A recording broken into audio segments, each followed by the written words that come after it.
We have a base vav. We have no fewer than 12 Levites standing on the platform, and when we Base hey, we're starting on. oh, I put the position in the wrong spot. I read it and moved it. Okay. We keep no less than 6 inspected lambs in the chamber of the lambs, sufficient for Sabbath and for the 2 festival days of Rosh Hashanah. We may add any number. We may take no less than 2 trumpets, and we may add any number. We take no less than 9 harps, and we may add any number. There is only 1 cymbal. We have no fewer than 12 Levites standing on the platform, and we may add any number. A minor may not enter the temple court for the service except for when the Levites are standing in song. And they would not join in the song with lyre and harp, but by mouth, in order to add harmony to the melody. Rabbi Eliezer ben Yaakov says they do not count in the number, and they do not stand on the platform, but they would stand on the ground with their heads between their legs of the Levites, and they would call the Levites tormentors. There is to the law of Arachin an element of leniency as well as an element of stringency. There is to the law of the ancestral field an element of leniency as well as an element of stringency. There is to the law of the muad bull that killed a slave an element of leniency as well as an element of stringency. And there are to the laws of the violator, the seducer, and the defamer elements of leniency as well as elements of stringency. There is to the law of Arachin an element of leniency as well as an element of stringency. How so? Whether he vowed the eric of the handsomest in Israel or the ugliest in Israel, he gets 50 selim. But if he said, I take upon myself to give his worth, he must give his worth. There is to the law of ancestral land an element of leniency as well as an element of stringency. So, hold on. This is me now. Okay, Mishna base. So when you have a field, an inherited field, there's a leniency and a stringency. Okay, how so? So if somebody is makdish his property, okay, there's a standard measure that's taken according that's taken in order to evaluate it. That is, and it doesn't matter whether it's in the sands of the machoz, which is like infertile land and nothing much grows. Or whether it's in a hugely fertile place like the orchards of Sebasti. Okay. Nosen bezera chomer seorim chamishim shekel kesef. Okay, so it all goes according to the amount of land. If it in an area of land where you can plant a chomer of barley seed, then you pay 50 shekels, 50 silver shekels. That's the amount stipulated by the Torah. It doesn't matter how fertile the land is or not. So it's all about the area of the land. Mikna, however, if he has purchased the land, so the difference being between his own land and land that he purchased or that was given to him, he pays its value rather than the stipulated amount in the Torah. Rabbi Eliezer Omer echad stay achuza ve'echad stay mikna. He says it makes no difference. Both of them you pay the same amount. Says Rabbi Eliezer. In other words, they both have that 50 shekel per base zerach omer. Okay, okay. So what's the difference between them? Ma ben stay achuza stay mikna. It's just that when he's redeeming it, he has to, if it's his own personal field that is his inheritance, then he has to add on the fifth. Whereas if it's a stay mikna, if it's not his own personal property and he wants to redeem it, then he doesn't have to add on a fifth. That's the only difference according to Rabbi Eliezer. Okay. So other places where we're continuing on this theme of things that have stringencies and leniencies. B'shor hamuad, shehemis is ha'eved. So when you have an ox that has a reputation and has been warned of that it is aggressive, and it went ahead and killed a slave. Okay, and it doesn't matter. Whether whether it killed a very strong, healthy slave, or it killed a very weak and ugly slave. Nosen shloshim sela. It's an amount that's stipulated in the Torah. Hemis ben chorin. However, if it killed a person, nosen is shavio. If it kills a free man, at least, if it kills a free man, then he is liable to the damages of however much the person is worth. It's only by an eved that the Torah stipulates an amount. Otherwise, it goes according to the evaluation of that person. Chabal bazeh vazeh, if he wounded, whether it doesn't matter whether it is a free man or a slave. Meshalem nezik shalem. If it's just a wound, then he pays the nezik as it's evaluated according to the value. It's only by the case of killing a slave that is a specific amount stipulated. Okay.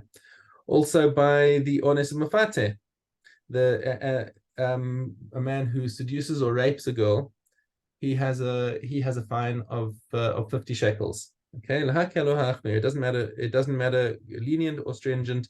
If he rapes or seduces the most distinguished girl from a Kohen, from a family of Kohanim, or he did so to a beggar's daughter from Israel, it doesn't matter. It's a stipulated amount, 50 selah. However, that's only as far as the marriage contract is concerned. Right, that's basically her kasuba that he's going to end up having to pay. Ki'ilu, he married her and had to divorce her, and that's only if he doesn't want to marry her. If he wants to marry her and she wants to marry him, then he doesn't actually have to pay that. But this is talking about a case where one of the parties doesn't want to get married, then he has to pay 50 selah to her.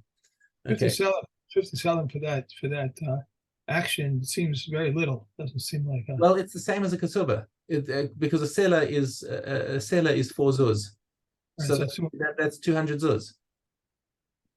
Yeah, that's a standard kasuba. Right. Okay. Well, interestingly, I say that, and we think about it. If we cast our minds back to kasubas, the Kohanim had the minhag of making their daughters get 400 zuz. But that seems to be a minhag specifically by Kohanim. So it's not entirely true that what I'm saying, that it's not entirely in substitute for a kasuba, but the Torah stipulates those 50 selah, which is the equivalent of 200 zuz. Okay. Yeah. Okay. So he gives, but however, boshes and pagam, the humiliation and the loss in her value, hakol lefiham mavayesh v'hamispayesh. It's not the only aspect of damages that he's going to have to pay, and the fact that she's now been humiliated. So now it all depends on the greater the stature of the girl, and the lesser the stature of the man who did it, results in greater damages, because it's more of a humiliation for her, and therefore that would be the court would assess it according to their particular social stature. Okay, that's it. Bechoros. Okay, if a woman who had not previously given birth and one who had not previously given birth were the wives of 2 men, and they now gave birth to 2 males, the one whose wife had not previously given birth must give 5 selim to a Kohen. If they gave birth to a male and a female, there is nothing here for a Kohen. If the son died within 30 days, even though he had given to a Kohen, he must return 5 selim to him. After 30 days, even though he had not given, he must give. If he died on the 30th day, it is like the day before. Rabbi Kiva says, if he gave it, it does not take it back, but if he did not give it, he need not give it. If the father died within 30 days, it is presumed that the son had not been redeemed until he brings proof that he was redeemed. 30 days, after 30 days, presume that he had been redeemed until they tell him he was no longer was not redeemed. If he takes himself to redeem and his son to redeem, he takes precedence over his son. Rabbi Yehuda says his son takes precedence over him, for the obligation is incumbent upon the father, and his son's obligation is incumbent upon him. If Svai Selim of the son are in the Tyrerian manner, the Tyrerian Salem of the slave, the 50 of the violator and the seducer, the 100 of the one of the famous wife are all in the shekel of the sanctuary in the Tyranian manner. All of them may be released with money or with equivalent, with the exception of the shekel. One may not redeem either slaves with loan documents or with land, and similarly not in the case of confiscated objects. If he wrote a ketubah to a Kohen and he owes him 5 salam, he is obligated to give that to him. But his son is not redeemed. Therefore, if the Kohen wishes to give him a gift, he may. The one sets aside money for the redemption of his son, and it is lost. He is responsible for it, as it states, "It shall be yours; you shall redeem." Okay. So then We are in Kulin. Okay. Above. Zion base. Right. You said Zion base? Zion base, yes, because we stopped doing our chazaras early yesterday. I don't know if you carried on or not. Base, Zion base.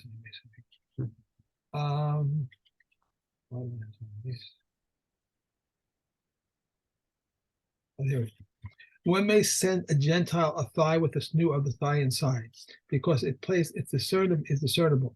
One who removes the sinew of the thigh must remove it entirely. Rabbi Yehuda says enough to fulfill it with the mitzvah of removal. If one eats an olive's volume of the sinew of the thigh, he incurs 40 lashes. If he ate it and it does not contain an olive's volume, he is also liable. If he ate an olive's volume of this one and an olive's volume of that one, and he incurs 80 lashes. Rabbi Yehuda says he only incurs 40. A thigh in which the sinew of the thigh was cooked, if it contains the amount that can receive a flavor, it is prohibited. How do we evaluate it? Like meat in turnips. Okay. Go. Avos. We have the Vav 20 Vav Gimel. Gimel. Kaf Gimel, yeah. Ben hey. How did that happen? Because yesterday we didn't do all the chazaras. Got it wrong. Ben Hey says the reward is commensurate with the exertion. The sages taught the following chapter in the language of the Mishna. Blessed is he who chooses them and their teachings. Reb Meir says, whoever engages in the study of Torah for its own sake, friend, beloved, he loves the omnipresent, he loves his creatures, he's glad in the omnipresent, he gladdens his creatures. The Torah clothes him in humility and fear of God and makes him fit to be righteous, devout, fair, and trustworthy person. Distances him from sin and draws him near to merit. And they enjoy from him counsel and wisdom, understanding and strength, as it is said, with me there is counsel and wisdom, I am understanding, with me is strength. It gives him kingship and dominion and analytical judgment. They reveal to him secrets of the Torah, and he becomes a wealthy, steadily strengthening wellspring, and like a river that does not cease, he will be discreet, patient, and forgiving of insult to himself, and it makes him great and exalts him above all things. Rabbi Shua Ben Levi said, on each and every day a bas kol emanates from Mount Horeb, and it proclaims and says, woe to them, the people who cause of the disgrace of the Torah. For anyone who is not engaged in Torah study is called banned, as it is stated, like a golden ring on the snout of a pig, so is the beautiful woman whose good sense has departed. And it says, the tablets were God's handiwork, and the script was the script of God, engraved upon the tablets to not read the word as charis, engraved, but as charis. Freedom. This teaches that there is no free person except for one who engages in Torah study. And anyone who engages in Torah study is elevated. And as it is stated, from Matana to Nachliel and from Nachliel to Bamos. Okay. Right. Gittin Ches Yud.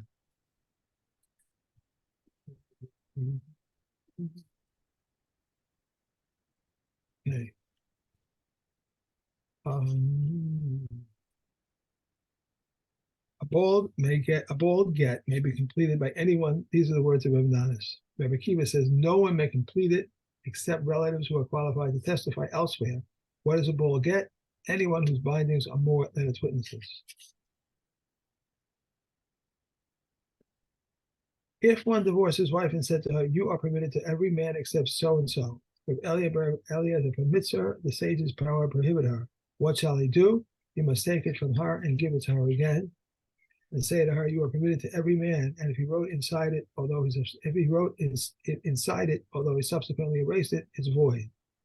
If one said, "You are permitted to every man except father and your father, my brother and your brother, or a slave and a Gentile, or anyone with whom she cannot get kedushin," it is valid.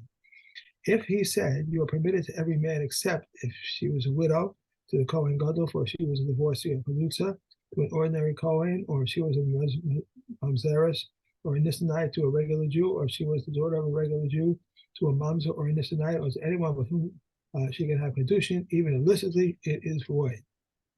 The essence of That's it.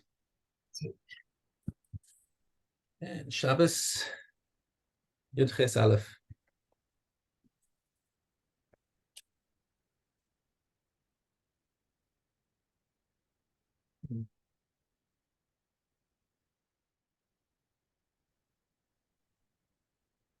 we may clear away even 4 or 5 baskets of store and produce and make room for guests to avoid the kacharment of study, but not a storehouse. We may clear away truma from its tahor, demai, first type whose truma has been separated from its second type and consecrated property that have been redeemed, and dry lupin, because it is a food for the poor. But we will not clear away untyped produce or first type whose truma has not been separated from it, no second type, no consecrated property that has not been redeemed.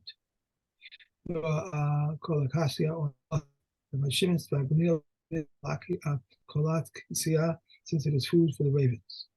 Bundles of straw, bundles of twigs, bundles of green branches, if we prepare them for animal feed, we may handle them, and if not, we may not handle them. We may invert a basket in front of chickens so that they may use it to climb up and slow down, and climb up and go down. A hen that has run away, we may push it until she enters. We may make calves and foals walk in the public domain. A woman may make a child walk. Said Rabbi Yehuda, when? At the time he raises one foot and puts down the other. But if he drags his feet, it is prohibited. We may not assist in animal delivering its young on Yom Tov, but we may support it. We may assist a woman in childbirth on Sabbath, but we may call a midwife from place to place. For her, we may designate the Sabbath on her behalf. And we may tie the umbilical cord, as Rabbi Yossi says, we may even cut it. And all requirements of circumcision may be performed on Shabbos. Okay.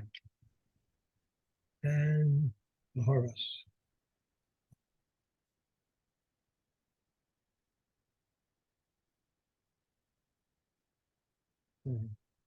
Really quiet, that's the problem.